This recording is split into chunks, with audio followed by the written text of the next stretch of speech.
We're back. Appreciate you hanging with us. Let's hit the like button if we could. Friends, that's Tone DeShields. Rob Ellis hanging with you. All right, Tone. So let's talk about the Eagles defense.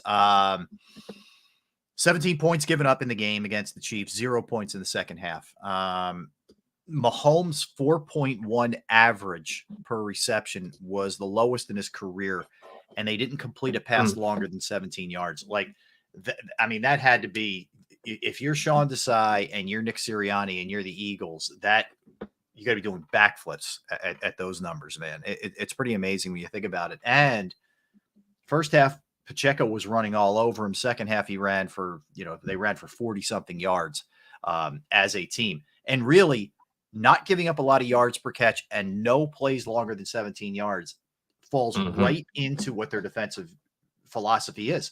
No big plays allowed.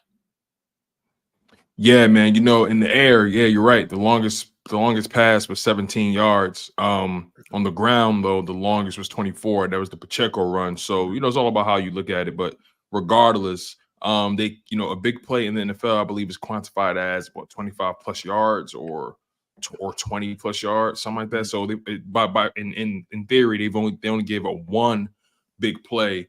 And that was in the first quarter to Isaiah Pacheco, where he gutted them for the 24-yard run. But, man, Sean Desai's defense overall came to play.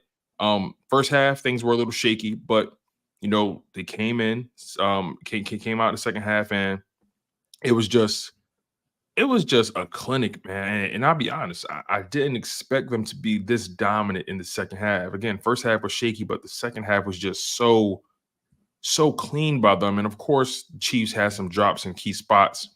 But that's not the Eagles' problem. Yeah. The reality is the Eagles did their job to the best of their ability, and the Kansas City Chiefs tried to do the job to the best of their ability, and the Philadelphia Eagles ended up winning the day because of defense. Defense kept the Eagles in this game, let's be honest, because offense was flat. And if defense doesn't do their job, even remotely, the Eagles get blown out. Let's just call it what it is. No doubt. No doubt. I mean, that's all you ask is just keep – look, there's going to be games like that, both Washington games, for example, where the defense didn't get the job done and the offense, really helped carry them.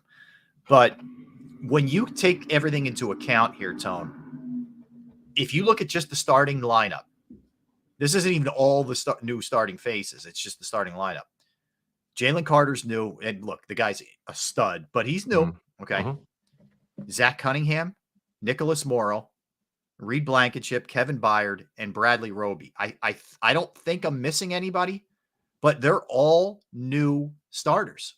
You're talking about two safeties, a nickel corner, a D tackle, and both linebackers. Yeah, if you want to push it a little further, Sidney Brown and Eli Ricks has been getting a lot of time on the field. They're new. Yeah, a lot of time. No doubt. I mean, but that's a lot of personnel turnover on that side of the ball. So the entire back end is new, pretty much. Yeah. So I think all things considered, he's doing a damn good job so far, Sean Desai. I mean, I have no complaints here about what he's doing so far. Yeah, especially when you factor in the injuries. They've had injuries at linebacker, injuries at corner. There's been games where Slade's been gone, a game where Bradbury's been gone, a few games where Reed Blankenship's been gone. They lost Justin Evans. He's just coming off IR, if I'm not mistaken. They lost Bradley Roby, lost Avonte Maddox. Then you lost the backup to Avonte Maddox and Zach McPherson. You lost your other linebacker in the preseason, and Sean Bradley, who was a key contributor on special teams, but still you lost depth at the position. There was a game where Jalen Carter wasn't there. Jordan Davis is battling a hamstring. It's just been battle after battle after battle, and somehow, some way, Sean Desai has called a good enough game to where this team is 9-1 on the season, the best record in football. Again, they've had good games, they've had bad games, they've had great games, they've had terrible games, they've had everything in between. But the one constant that I can say is I feel like Sean Desai has been doing everything possible to make limeade out of lemons. You follow me? Like he's been doing a lot to create to put creativity in this defense, to try to alleviate the damage, to try to put a tourniquet on this thing. It's really remarkable. And some of his best games has come against some of the better opponents. Right. It's what makes the team so weird. Like, all right, so they hold the Chiefs to 17 points and they shut them out in the second half. They hold Miami 17 points. Yeah, but basically only really 7 of those are on the defense. Thank you. I know a lot of people say 10, but I say 7 because let's be honest, if Hurts doesn't fumble and if Hurts doesn't throw the interceptions, those are 10 points that are not on the board. No question. Yeah, the fumble put them in field goal range. And really, pick 6, so as much as it doesn't seem like it, at the end of the day, they only allowed 23 to the Cowboys. I know it feels like a team that's used to trying to put up 35, 40 on weak teams, all that kind of stuff. Yeah. No. But it doesn't feel like that Cowboys game was like a 38-35 game. It wasn't. So you're talking about some really vaunted offenses here. And I know the Chiefs offense is not what it was, but it's when you have Mahomes, it's always dangerous. And they're coming off a bye. They're well rested and all that. So you do what you did to them. Everybody's pretty healthy. Yeah. They did what they did to Miami and they did what they did to Dallas. So, and again, you're going to have to keep it up because you got a bunch of good teams coming your way still. But, I think maybe for whatever reason, the Washington thing's weird. But for the most part, they've done a pretty solid job. Like they gave up 14 to the Rams, 14 or 20 to the Jets, which, wasn't there a pick 6 in that? I'm trying to remember. It wasn't a pick 6, but he picked it off and they pushed him out of bounds and they let him score. Right. So, all right. So really like 13 there, 17 to Miami, 23 to Dallas, and then 17 to Kansas City. So of late, if you exclude Washington, they've done a pretty good job. Maybe they're trending in the right direction. Maybe what we talked about, getting Roby back, having Byard in the system for a little while longer, Cunningham and Morrow being solid. Maybe that's starting to get them where they need to be as we approach this thing. That's all you can hope is they're just getting better as time goes on. Yeah, that's literally what you can hope for. And the one thing I kept asking for on Monday prior to the game, I kept saying I don't need them to be great. I just need them to be competent. Yeah. Can they be competent? Can they not hurt themselves in situations?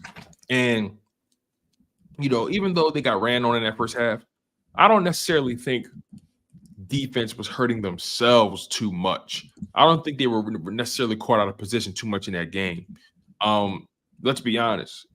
Any other quarterback back there, the Eagles would have got at least 4 sacks in that game. That's true. That is very true. So many moments where I thought to myself, they got him. He just found a way. Like I said, it was almost like they lathered him in olive oil. Like they couldn't get their hands on him, man. He's doing jump passes and all this kind of stuff. It's just Patrick Mahomes is a freak of nature, man. I firmly believe if there was any other quarterback, Eagles would have at least got to him 3 times minimum. I agree with you. I think of 2 that Sweat had, which almost anybody else, it's a lock. He's getting home. There was another one that was really close too. I can't remember if it was Reddick or somebody. Anyway, there was probably. You're right. That's at least Carter almost got him for a sec, but he got the shoelaces and he fell forward past the line of scrimmage. So you're right. It would have been a sack, but it was forward progress. So yeah. So that's always going to be it. That's the one thing I go into any game. I told you before the game, the thing that worried me about before the Chiefs game, the secondary worried me the most. But the one thing I always count on is the pass rush is going to be there. I think the other thing we're going to see against this Bills team, James Cook is a pretty good runner, but the Eagles got gashed in that first half. I think they're ticked off at the way that they performed against the run. I think you're going to see a much better effort this week defensively by the D-line against the run than you saw last week against the Chiefs, even though they got it together in the second half. But I don't see the Bills running wild on them. You can force the Bills to be one-dimensional. That's where you're going to start getting to, even though Allen's elusive, and he can make plays with his legs. Nobody denies that, but he'll make mistakes too. And I think you start getting some heat on him. That's where you win it. That's where the good stuff happens. Yeah, I agree. Eagles giving up the most rushing yards they have since I think week 1 of last year. And that was when DeAndre Swift kind of went off against us. Good thing he's on our side now. But you bring up a good point with the Bills. Josh Allen is a very talented quarterback. Say what you want about him, have your own opinion. when you think about Josh Allen in a vacuum, Josh Allen is probably top 3 in terms of being the most talented quarterback in the NFL. Yeah. Just pure talent. But like we always say on the show, talent is not enough. Yep. And although he comes with great power, he lacks a certain level of responsibility at the position. He turns the ball over, not only a lot, because that's not really the issue for me. It's the NFL. You're throwing the ball north of 600 times in most seasons. Most of these quarterbacks north of 500 times. You're going to throw some picks. It's just the nature of the game. But what I can't live with, what I don't like, is the timing of them. I don't believe all wins are created equal. I don't believe all turnovers are created equal. There are some turnovers that, okay, you can live with it. For example, if I throw a deep ball and they pick it off, okay, I'll look at it as a punt. At least I didn't put my defense in a position where their backs into the goal line. You feel me? Yeah, that's true. Yeah, well, yeah, exactly. And that's the difference. Yeah, well, that's true. And then the other obvious one is you put a ball right on the money and it bounces off a receiver's hands and gets picked. It's like, come on, man, that's not on the quarterback. But you're right. You're right. And that's the problem with the Bills. There's a stark difference. Like it seems like Josh Allen's turnovers are wrapped in concrete, whereas everyone else's turnovers are wrapped in Nerf. Like it just seems like his are so heavy. They deliver so much damage to what you're trying to achieve. He threw the most red zone interceptions last year, and that was his goal. Was like he vowed, I'm not going to turn the ball over. Blah, blah, blah, take it. And well, he may not be throwing in the red zone at this rate. He's still turning over a ton. And here's what it amounts to for me, Tone. And we'll talk to Mike Catalano about this. But he's trying to do too much. He's trying to put everything on his shoulders, whereas it's okay to live to see another day. And he doesn't think like that. He didn't. It's amazing to me. It's one of the things that really destroyed Carson Wentz, in my estimation, is he just never understood that it was okay to give up on a play. I'm not talking about the end of the game when it's 4th down and you have to convert. I'm talking about the first quarter, totally the second quarter. Yeah. So, but and they just don't think that. I think the intent is good. You're trying to do everything you can to help your team, but it doesn't matter. You got to be smart. Your intent can be great, but you got to be a smarter football player. And Josh Allen hasn't been a smart enough football player. Plain and simple. Yeah. The problem with Allen, he approaches every problem with a hammer. Yeah. When there are times where you need a scalpel. Yes. You follow me? So he's a talented quarterback. And when you think about the past few years in Buffalo, they've always been knocking at the door. You know, they had that shootout with the Kansas City Chiefs where they were in the divisional round where everybody was like, yo, Josh, this team is next up. There's no way they don't get back. And then, they stumble in the divisional round again. And then I think they made it to the AFC Championship before, right? And it's here's where it's really a shame, okay? It's a shame for him because he was brilliant in that game against the Chiefs, if you remember. Yeah, his defense let him down in that game. And his defense let him down. That one was not on him. He drove him down. He did everything he could possibly do. So, but it's all that's the frustrating thing about sports. And this is where I hope we're not looking back at the Eagles Super Bowl last year. I really hope we aren't. But when you get that close, you got to finish as a team. You got to finish the deal off, or else who knows what can happen. I don't think the Bills thought they'd be in this position where things would kind of come unglued and firing your coordinator. Right? Nobody did. And I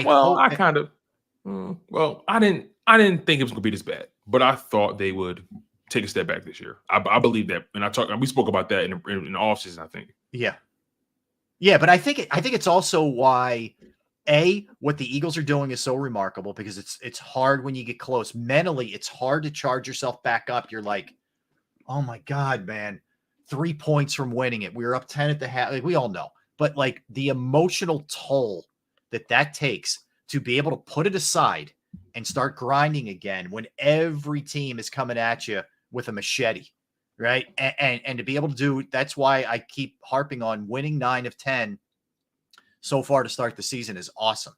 Like, really, it is awesome what the Eagles are doing, but it's hard. So again, if the Eagles can get close again, which I think they are going to, you have to finish this. The Phillies are going to rue getting as close as they got and what happened in the NLCS if they don't win a World Series with this group, with Bryce Harper in this group. They just are. Yeah. The fact of the matter is last year, no one saw the Eagles coming. No one saw Jalen Hurts coming. No one saw Nick Sirianni and those boys coming. So teams really couldn't prepare for you the way they're preparing for you now. This season, they know what you are. Yeah. They know what you're capable of. They know how far you were. They know how close you got. Everybody saw you at your peak in that Super Bowl. Everyone saw Jalen Hurts deliver a clinic in the Super Bowl. Mm-hmm. Granted, he lost the game. So the performance means almost nothing. But regardless, teams have saw you at your pinnacle. They studied you. They watched you. They scouted you. They did everything possible to make sure they're prepared for you. You've gotten every team's best shot every single week this year. And the Eagles have won 9 out of the 10 games. And let's be honest, they should really be 10-0 because that one game against the Jets, I never seen a team beat. They were so self-destructive. Yeah, they beat themselves. They did. Yeah. So again, you lost, and it is what it is. You got to wear that, right? The Jets did what they were supposed to do. We're not making any excuses. But you're 9-1 on the season, and you're still working out some kinks with and on top of that, let's not forget this. We speak about Sean Desai. He's a new coordinator on this team. He wasn't here last year. Yeah. Brian Johnson, new coordinator. These guys are learning the ropes. Nick Sirianni is the only constant really on the coaching staff outside of Jeff Stoutland and Terry Rocker and Aaron Moorhead. So when you think about it from that perspective, they've gone through roster turnover, coaching turnover, yet the formula still holds true. Yet the cookbook still works. Yet Jalen Hurts is still showing up. You know what I mean? It's Howie Roseman is still doing his thing. There's a method to the Philadelphia Eagles madness. And people can say they went ugly. People can say, I don't trust this pass defense. I don't trust this. People can say all those things. But when it's all said and done, those players, when they got to show up on that field, when all the preparation in the world can't prepare you for what's to come, they show up. Mm-hmm. Like I said to Dan Sileo yesterday on the National Football Show, people were always talking about the gauntlet and Murderer's Row. We're the gauntlet. We're Murderer's Row. We're the buzzsaw. They better get their popcorn ready because it's going to be a movie. Well, you're right. I mean, I think that the natural inclination is to say, my God, Cowboys in Dallas. Oh, my God. I fear no one anymore, Rob. No, I know. No, I know. This is Sparta. Or here come the 49ers and they're going to be angry because they lost last year. Or, man, it's the Chiefs who beat you in the Super Bowl. Man, it's the Cowboys with Dak. Seattle where they never win. Blah, blah, blah. Every one of those teams is saying, damn, got the Eagles this week. Yeah. You know what I mean? And I don't know that we fully comprehend that we're I'm not going to say the ultimate bullies on the block until the Chiefs are knocked off, but we are freaking nasty. And I don't know that I think Eagles fans are coming around to that for sure in a big way. And I think there is something to be said for that. Like there's an intimidation factor that sometimes you lose before you even play the game, before you even step on the field. A lot of times, I'm telling you, so are you saying the Philadelphia Eagles have established a mystique? Yes, I think they have. I think whenever you're the hunted like they are, yeah, for sure, man, for sure. And I think they're getting there. Look, you have to cement that with winning one. I think you win one, and then it kind of changes things a little bit here, but.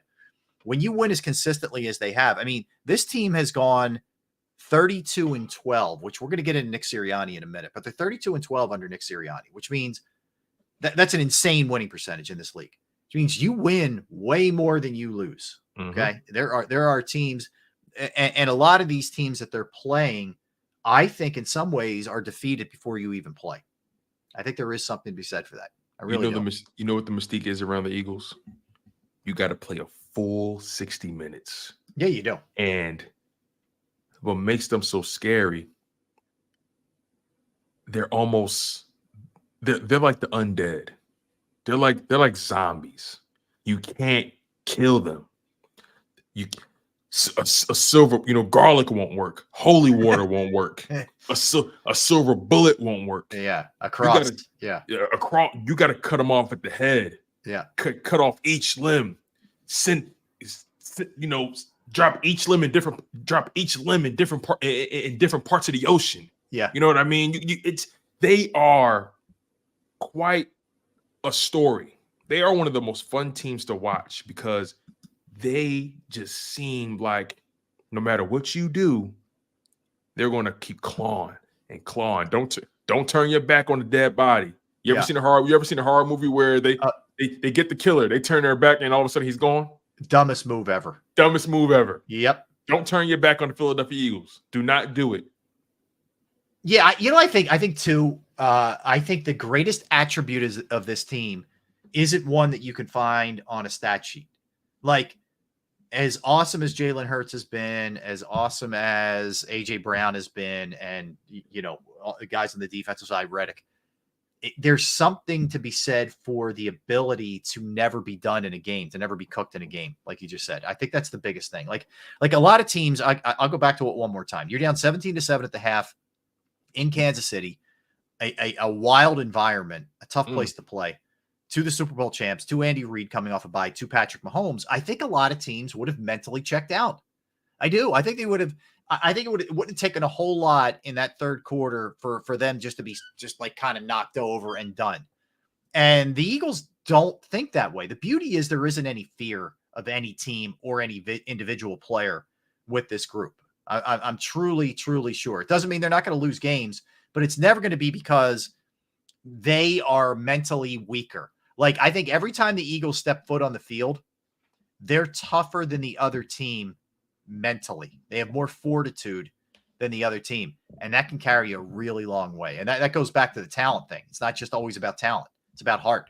And I think they have more heart. What do you think this Monday night win, what do you think it'll do for the defense's confidence?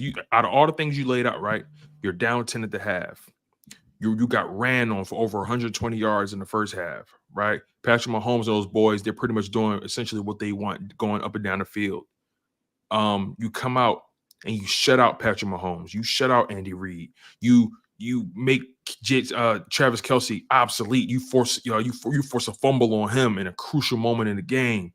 You find a way to outlast Steve Spagnuolo's electric defense, and that defense is for real. Let's make that clear. Mm-hmm. But everything that I mentioned on the defensive side, especially, what do you think a win like that, a performance like that, does for the confidence of a team that has plenty of veterans but also has its fair share of young players?